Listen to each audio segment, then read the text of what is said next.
Salut tout le monde! So I'm assuming that you've already read the title. Let's just get right into it. The specific visa that I applied for last year and that I'm renewing this year is a long stay visa with the specific title of travailleur temporaire. So I am a lecteur d'anglais at the university level and I'm a US citizen. So the first thing that I would tell myself is to watch all 4 of my other prior visa videos. I'm really trying not to repeat any of the information that I already gave in those previous videos. What I want to start with is basically there are 4 entities that you should know about and be aware of when it comes to applying for your visa, plus a bonus one, which we'll get to. So the first one is your university, and in my mind, the university is split into 2 different mini entities, and that would be your language coordinator. They're your supervisor, they're the person that's going to create your schedule, you report to them, etc. The other half of your university would be your HR. HR is the entity that processes your actual application to work there. They ask for all of the logistical information that I already talked about in those prior videos, and they're the ones who handle the whole process for getting your work permit or your work authorization, which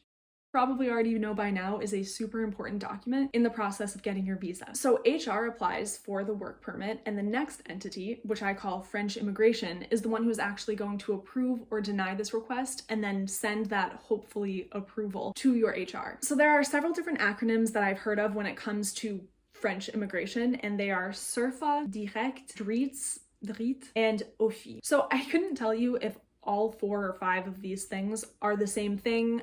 They probably have slightly different roles under the French government, but basically anytime I hear one of those acronyms, I think, okay, French immigration. I don't know if that's correct or not, but here we are. Now, while HR is in the process of getting all of its crap together to apply for this work permit to French immigration, wherever it is that you are likely dealing with the VFS Center. So VFS is a third-party visa company, in my opinion, a very inefficient and money-grabbing one, but alas. When you book your appointment and actually go to said appointment, this is all through the VFS Center. They go through your application, make sure that you have all the supporting documents that you need, and then they send this application to the French Embassy. If you're in the US, the French Embassy is located in Washington, DC. That's either going to approve or deny your visa. Then they'll send your passport back to VFS, who will then send the passport to you with hopefully the visa sticker inside. And finally, the bonus entity that you should know about is called the consulate. The consulates are kind of like the separate branches of the embassy, and there's 10 locations throughout the US where you can find these French consulates. So the consulate is what used to do what VFS does now, so they used to handle your application for the visa, but they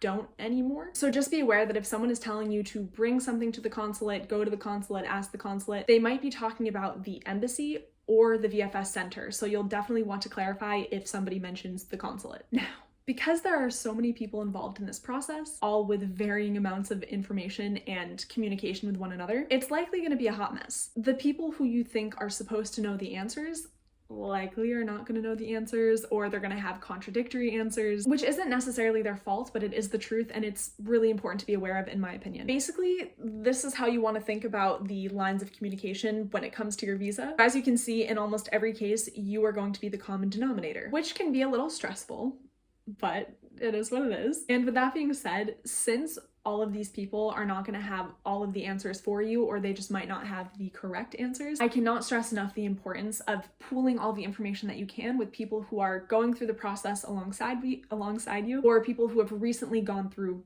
the same process. Oh, what is going on with the light here? Well, okay, I think that's better. Anyway, the whole process has changed in recent years, so the more recent someone has gone through the visa application situation, the more accurate information they can likely give you. So if your language coordinator has not done this already, definitely ask to be put in contact with any former lecteur or current lecteur at that same university who are going through the same thing. Last year, when I was waiting for my own work authorization to be able to go to the visa appointment, there were 3 other lecteurs who were kind of stuck in their countries as well. So it was helpful not just for pooling information, but also for a lot of emotional support. We were all very stressed out, so it was super relieving to just be going through it with someone else. And on top of that, you're also going to want to request to be part of the Lecteurs et Lectrices de langue en France Facebook group. Basically, everybody in the group is there to help and to share their experiences and to kind of troubleshoot together. So I have found a ton of amazing advice from that group. Highly recommend requesting to be a part of it. So to go back to the idea that you're basically the only common denominator when it comes to all of these different entities, because of this, you cannot be afraid of bothering people throughout the length of this process because you need to be persistent. This became especially clear to me with the whole work permit issue. So the thing about the work permit, and from what I've read online, it can take anywhere from 2 to 8 weeks to get that approval once HR applies for it. And this is why it's super helpful to know when your HR actually sends in the application. And I learned this the hard way because when I was figuring out my own visa, by the time I understood what the authorization de travail even was, it was already August, my HR was already on break, nobody was answering their emails. So I didn't even know at that point if they had applied for it, and therefore I didn't know when I should be booking my visa appointment or when to book my flight. It was a mess. So I definitely recommend as soon as HR reaches out to you, because at some point they should be asking you for some logistical information, you should definitely request that they notify you as soon as possible when they actually send in the application for your work permit. And if you don't hear anything back from them by the time they do go on their 1 month long break throughout the summer, definitely reach out to them, follow up before they go on that break to see if there are any updates. If I had known this information beforehand, this is an example of what I would send in an email to HR, so feel free to stop the video and do that yourself. Now, as you're waiting for your work permit, I also recommend that you reach out to your language coordinator in order to come up with a contingency plan in case you end up being late because of said work authorization. Not only will this make your coordinator aware, if they're not already aware, that you might be late because of reasons outside of your control, but it also gives you a chance to get them to say in writing that if this is the case, you're not going to be penalized, whether that has to do with your paycheck or with keeping the job in general. Once again, if you're not sure what to say, you can say something like this. There you go. To be honest, I've never heard of anybody losing their job just because of the work authorization, mainly because this is completely outside of your control, and your university should already know ahead of time that if they have to apply for this, there is a chance that things could go wrong. For me, last year what happened was I ended up being a couple weeks late, and so for those few weeks, I pretty much just had to sit out the teaching, and my colleagues who were already in France divided up my hours, and then throughout the year, once I finally arrived, I just took on a bit of a heavier course load in order to make up for those hours. Now, along with your work permit, to just kind of take a step away from that for a second, make sure that you also get any other document that you need for the visa appointment from HR before they go on break. And for this, I'm really mostly just thinking about the contract, because last year, once again, this is in my other videos, but I ended up getting the contract very late, and I honestly wouldn't have gotten it in time if I hadn't reached out to HR, because they thought they had already sent it to me when they hadn't. So it's just really important to be on top of your stuff. And again, don't be afraid to pester them about this stuff. And there's also another document that I mentioned in a prior video that I actually want to clarify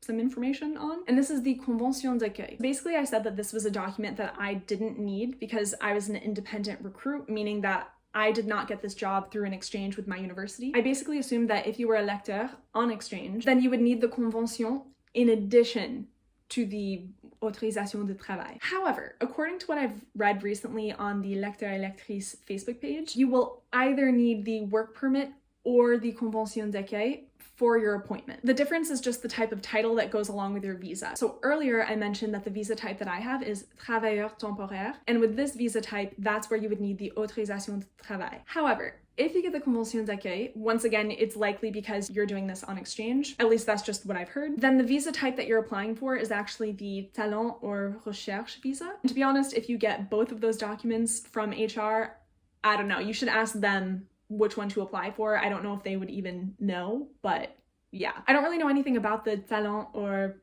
recherche visa beyond the fact that you would need the convention d'accueil for it. So feel free to put any information in the comments if you know a little bit more about that. So in addition to pestering your university's HR for the documents that you'll need for your appointment, you should be doing the same thing with VFS while preparing for your appointment and at actual said appointment. Personally, I called and emailed VFS a ton of times, and I found out a lot of nuggets of information that I would not have found out otherwise. They are not available on the VFS website. Again, the majority of this information I already talked about in those prior videos. And then at the actual appointment, I had an issue where they were processing my application with the incorrect visa type. Basically, I had an inkling that something was wrong. I tried speaking up about it, but I wish I had been a little bit more assertive during the appointment. Now, let's back it up a second to talk about the application itself. Before you book the VFS appointment, you actually have to submit an application through the France Visas website, which ends up being one of the things that you then bring to the visa appointment. I show you how to do this application and I bring up some common concerns and questions in those prior videos. But there is one thing that I don't think I mentioned, and that is basically once you submit the application and then you realize, oh crap, I have to add something to it or I need to change something, you cannot modify that application. What you have to do is send in a completely new application, even though the other one already exists. But I just want to tell you, do not panic if this is the case. You really only have to bring the most recent application that you submitted to the appointment and there should be no issue. I'm pretty sure that by the time I had my own appointment, I had submitted like 5 or 6 applications. But like I said, I just brought the most recent one that I had submitted and nobody said anything, so do not worry. So when it comes to booking the appointment, and specifically when to book the appointment, there are a couple of things that I wish that my former self had known. And this has to do with some advice that a former lecteur had given me, which just wasn't relevant to the situation at the time. So this previous lecteur told me that I technically wasn't supposed to book the appointment until my HR sent me an email giving me explicit permission, saying, okay, you can book the appointment now. I imagine that this was probably supposed to come with the work authorization itself, which once again, my university's HR sent me, but that never happened. I never got an email explicitly telling me, okay, go to VFS. What I did, I printed out the email where they told me, here's your work authorization, because that was the closest thing I had. VFS never asked for it. So I basically just think that the system may have changed and this email just doesn't happen anymore, or maybe it's more of like a formality that isn't a requirement. I have no idea. Basically, I would just tell myself, don't wait up for this email because it's probably not coming. Just look out for the work authorization and that should be enough to get you the appointment anyway. So regardless, this former lecteur told me that even though I was technically supposed to wait for that email,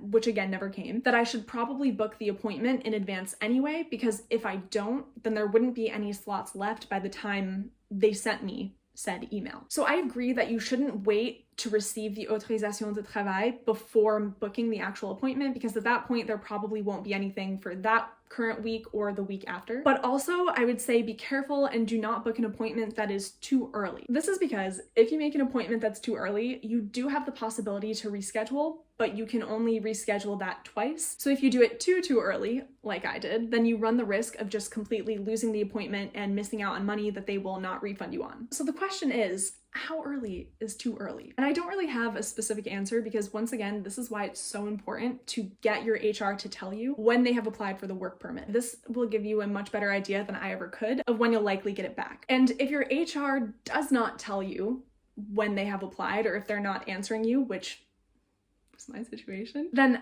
I would have to tell you unoptimistically to not book an appointment until late August at the very earliest.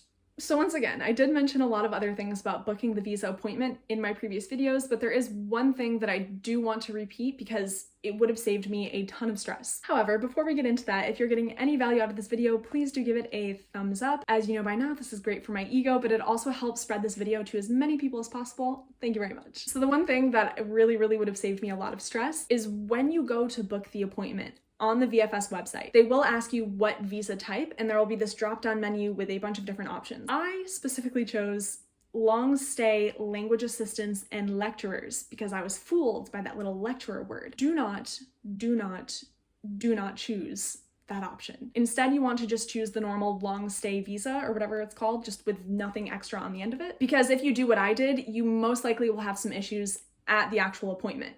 If you're a lecteur, obviously. Also, something that I haven't mentioned previously, but that I would definitely recommend to my former self is that when you're booking the appointment, you do have to pay for the appointment at the time, but you also have the option to pay ahead of time for the envelope that your passport is going to be in. I would recommend not doing that and just paying on site, because if you end up not going to your appointment, then that's also something that you're not going to get a refund for, and something that I went through. I would just wait to buy the envelope until you're at the actual appointment, because once you do it there, you know that the appointment was successful, or at least that you got through the appointment. So when it comes to preparing for the appointment, I don't really have much to add to this. I guess the only thing that I would say that I did that I would advise my former self not to do, you don't need to print 3 copies of everything. It's just unnecessary. They only asked for 1 copy of each thing. So if you're nervous, okay, print out a second copy, but 3 is just, it's way too much. Now, of course, after preparing for the appointment, the next step is actually getting to said appointment. And I feel like you don't need to hear this, but I'm gonna reiterate, do not go to the appointment without the authorisation. I personally had heard of several people who tried going just with their work contracts, and it was unsuccessful and just another waste of money. The only exception I've ever heard of when it comes to this was with one person back in 2021. They didn't have their work permit yet, but they did have what's called a promesse d'embauche from their university's HR. Again, this is something I did not get from mine, but the promesse d'embauche is basically a voucher saying like, we're in the process of hiring this person, it's going to happen, but we just don't have the documentation for it. So this person brought that and a cover letter explaining, you know, like what the situation was. And at the appointment, the person they were working with allowed them to just, you know, submit the whole thing. And they received their visa a week later, so it worked. So yeah, it may be worth it to ask your HR for a promesse d'embauche as well, but definitely proceed with caution, just because everybody's experience is so particular to who you get at the VFS appointment, who looks at your application at the embassy, and there's just really no way to say, oh, if you do this, you'll 110% get the visa as well. I hope that's the case, but I can't guarantee that. So take that information and do with it what you will. So once you've gotten through your appointment, which is arguably the most stressful part of all of this, you should wait for 2 emails and or text messages. I think that I ended up getting both forms of those, and these will update you on the status of your visa. The first tells you that your passport, hopefully with the visa sticker inside, is being sent back to the VFS center where you applied, because don't forget, the application actually goes